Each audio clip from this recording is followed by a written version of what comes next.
Hello, আসসালামু আলাইকুম। সবাই কেমন আছেন? আশা করি সবাই ভালো আছেন। আজ শুক্রবার, আজকে অনেক ঠান্ডা পড়তেছে। ইনশাল্লাহ আগামীকাল প্রথম রোজা সৌদি আরবে। সবাই দোয়া করবেন, দোয়া করে আল্লাহ যেন সবাইকে রোজা রাখার তৌফিক দান করেন।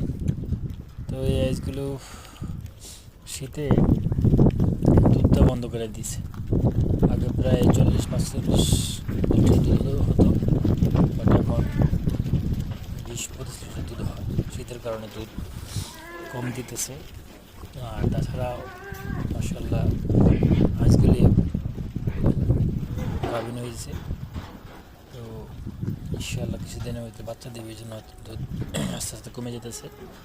এই ছাগলটা দেখতে পাচ্ছেন, এটাও ইনশাল্লাহ বাচ্চা দেবে। তো সবার কী অবস্থা, কেমন আছেন ভালো বলতে।